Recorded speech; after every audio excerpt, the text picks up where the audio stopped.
नमस्कार, आदाब, सत श्री अकाल दोस्तों, आप सभी लोग का मेरे चैनल पे स्वागत है। आज हम बात करेंगे मटुआ फ्रूट फार्मिंग के बारे में। यह एक विदेशी फल होने के बावजूद भी हमारे हिंदुस्तान की मिट्टी में बहुत अच्छे तरीके से पनपता है और विकसित होने वाले पौधे हैं। ये काफ़ी ज़्यादा सिमिलरिटीज रखते हैं रमबूटान, लीची और लौंगन जैसे फलों से, और इनका जो टेस्ट होता है वह भी लीची और लौंगन का एक डेडली कॉम्बिनेशन देखने को मिल जाता है इन फलों में दोस्तों। इनका साइंटिफिक नेम है पोमेटिया पिन्नेट और इनका नेटिव प्लेस है इंडोनेशिया और पाउस। ट्रॉपिकल रीजन्स में पाए जाने वाला एक बेहतरीन, अनोखा और अद्भुत फल है जो अपने साइज, शेप, टेक्सचर और टेस्ट के चलते किसी का भी मन मोह लेता है दोस्तों, और यही इसका सौंदर्य है।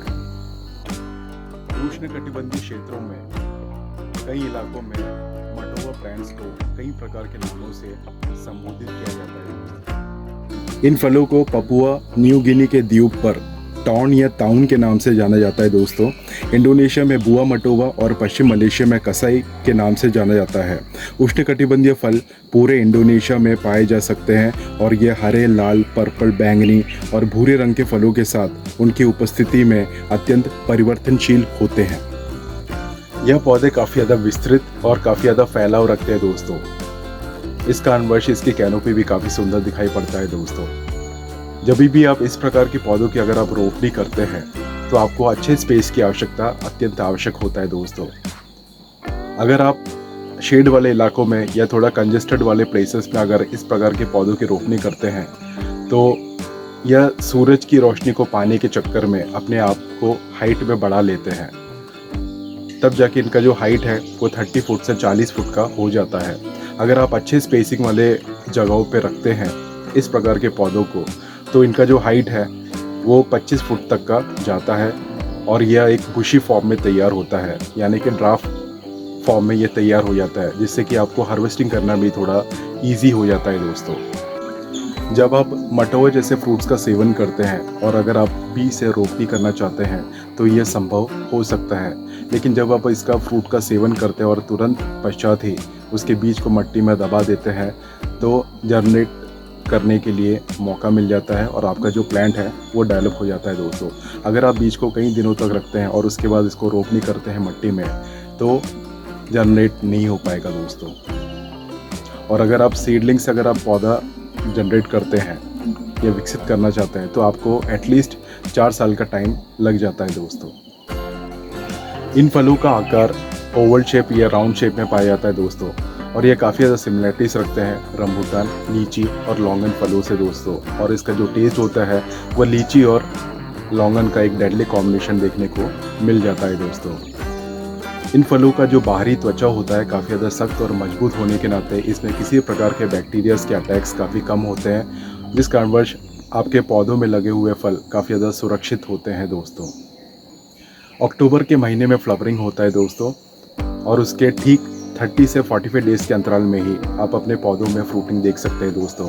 और यह फ्रूटिंग काफ़ी ज़्यादा गुच्छे में होता है, और ये गुच्छे जो होते हैं काफ़ी ज़्यादा मजबूत होने के नाते यह फल जब पक जाते हैं तो ग्राउंड में ये फॉल नहीं होता है दोस्तों।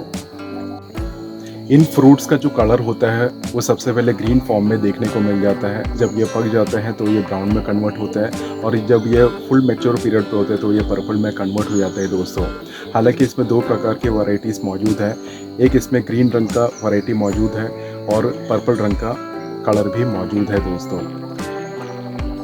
तो आपकी इच्छा के अनुसार आप कोई सा भी वैरायटीज़ आप अपने घर के आंगन में लगा सकते हैं दोस्तों, और इस प्रकार के अनोखे और अद्भुत फलों का सेवन आप घर पे बैठे बैठे ले सकते हैं दोस्तों। एक ही पौधे में गर्ल और बॉय का कॉम्बिनेशन होने के नाते यह सेल्फ पॉलिनेट हो जाता है दोस्तों। आपको इन्हें मैन्युअली पॉलिनेट करने की आवश्यकता नहीं होती है दोस्तों। साल में 3 मरतबा इनमें फ्रूटिंग और फ्लावरिंग देख सकते हैं दोस्तों। मटुआ प्लांट्स अन्य देशों में कई प्रकार के यूसेस में भी लिया जाता है दोस्तों। जब ये पौधे जब बड़े हो जाते हैं तो इनके जो तने हैं ये काफ़ी ज़्यादा विस्तृत और काफ़ी ज़्यादा विकराल रूप धारण करते हैं। इस कारणवश इसे मनुष्य प्रजाति के लिए फर्नीचर्स में भी उपयोग में लिया जाता है। इससे डेस्क, चेयर, बोट्स या नौकाएं भी बनाया जाता है दोस्तों। इन पौधों की रोपनी आप अपने घर के आंगन में आउटडोर प्लांट्स के तहत खेतों में, खेतों के मेड़ों पर या इंटर क्रॉपिंग के तहत या ऑर्नामेंटल प्लांट के तहत भी आप इसकी प्लांटेशन आराम से कर सकते हैं दोस्तों। इन्हें आप प्लेन वाले इलाकों में, माउंटेन वाले इलाकों में या सीढ़ीनुमा वाले क्षेत्रों में भी आसानी से रोपनी कर सकते हैं। आपको विदेशों में जाके विदेशी फलों का सेवन करने की आवश्यकता नहीं है। हिंदुस्तान की मिट्टी में ही ये बहुत अच्छे तरीके से विकसित होते हैं और आप विदेशी फलों का आनंद घर पे बैठे बैठे ले सकते हैं दोस्तों। हिंदुस्तान की सरजमीन पे ईश्वर के द्वारा दिया हुआ ये एक अदना तोहफा होने के नाते हिंदुस्तान की हर प्रकार की मिट्टी और क्लाइमेट में लगने की क्षमता रखता है दोस्तों। इसके लिए उपयुक्त टेम्परेचर 35 डिग्री सेल्सियस से 42 डिग्री सेल्सियस तक का होना चाहिए। उष्णकटिबंधीय क्षेत्रों में या ह्यूमिड वाले क्षेत्रों में आप इस प्रकार के पौधों की रोपनी आसानी से कर सकते हैं। जल भरावनी, जल रिसाव वाली मिट्टी होनी चाहिए। दलदली वाले क्षेत्रों में या जहाँ पर भी बर्फ़ पड़ती हो उस प्रकार के इलाकों में इस प्रकार के वैरायटी का रोपनी करना असंभव सा प्रतीत होता है। आप इसे प्लेन वाले इलाकों में, सीढ़ीनुमा वाले क्षेत्रों में या पथरीले वाले इलाकों में या माउंटेन्स वाले क्षेत्रों में भी आसानी से रोपनी कर सकते हैं और इस प्रकार के अनोखे और अद्भुत फलों का सेवन आप आसानी से ले सकते हैं दोस्तों। और यही इसका सौंदर्य है। वे टू गेट प्लांट्स, तो मैं आप सभी को बता देना चाहता हूँ दोस्तों, अगर आप सीडलिंग वाले पौधे लेते हैं तो आपको एटलीस्ट 4 साल का टाइम देना होता है फ्रूटिंग देखने के वास्ते। अगर आप बडिंग, ग्राफ्टिंग वाले पौधे लेते हैं तो आप 2 से 3 साल के अंतराल में ही इनमें फ्रूटिंग देखने को मिल जाता है दोस्तों।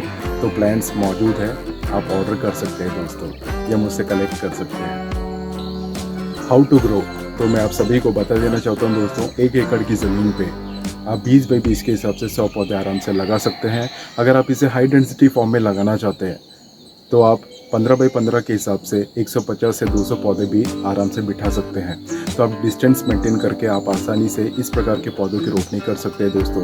इन्हें किसी प्रकार के खास मेंटेनेंस की आवश्यकता नहीं होती है। ये सस्ता, सुंदर और टिकाऊ फार्मिंग होता है दोस्तों। साल में 1 मरतबा या 2 मरतबा आप इनमें नीम खली पाउडर, वर्मी कंपोस्ट, गोबर की खाद, बोन पाउडर, बकरी की खाद या गोबर का खाद का भी इस्तेमाल कर सकते हैं, जो इनको बहुत तेज़ी से विकसित होने में सहायक सिद्ध होता है दोस्तों। आप इन पौधों में चाहिए तो प्रूनिंग मेथड भी अप्लाई कर सकते हैं दोस्तों, यानी कि कटाई छटाई करना होता है, जिससे कि आपके जो पौधे हैं उनका जो हाइट है वो कंट्रोल में रहता है। हार्वेस्टिंग करना थोड़ा इजी हो जाता है, आपको क्वालिटी और क्वांटिटी वाइज फ्रूटिंग भी मिल जाता है और ये बहुत तेज़ी से विकसित होने वाले पौधे होते हैं दोस्तों। जब ये फल पक जाते हैं तो इन्हें तोड़ के तुरंत खा लेना होता है, नहीं तो यह फल ख़राब हो जाता है दोस्तों। जिस प्रकार हम रंबूटान, लीची या लौंगन की फार्मिंग करते हैं, ठीक उसी प्रकार की फार्मिंग आप मटोवा में भी कर सकते हैं। लेकिन मैं आपको एक चीज़ बताता चलूँ, जब ये फल पक जाते हैं तो इनका जो शेल्फ लाइफ होता है वो काफ़ी अच्छा नहीं होता है और ये जो फल है बहुत जल्दी ख़राब हो जाते हैं। इस कारणवश इसे अभी तक कमर्शलाइज नहीं किया गया है दोस्तों। आप इसे एक ऑर्नामेंटल प्लांट के तहत या डेकोरेशन प्लांट्स के तहत भी आप इसकी रोपनी कर सकते हैं और इस प्रकार के अनोखे और अद्भुत विदेशी फलों का आनंद आप घर पे बैठे बैठे ले सकते हैं दोस्तों। अगर आप एक प्लांट लवर हैं और इस प्रकार के अनोखे और अद्भुत पौधों की रोपनी करना चाहते हैं या एक्सोटिक फ्रूट्स का सेवन करना चाहते हैं, तो मैंने अपना कॉन्टैक्ट डिटेल स्क्रीन पे दे दिया है, डिस्क्रिप्शन बॉक्स पर भी दे दिया है दोस्तों। गर्मियों का समय है, आप अपने छतों में, टेरेस में, छोटे छोटे पॉट्स में या ड्रम्स में पानी ज़रूर भर के रखिएगा दोस्तों। बेजुबान जानवरों के लिए काफ़ी ज़्यादा लाभदायक सिद्ध होता है दोस्तों। तो मेरे चैनल को लाइक करें, शेयर करें, सब्सक्राइब करें, खुश रहें, आबाद रहें, यही दुआ करता हूँ दिल से। जय हिंद, जय भारत।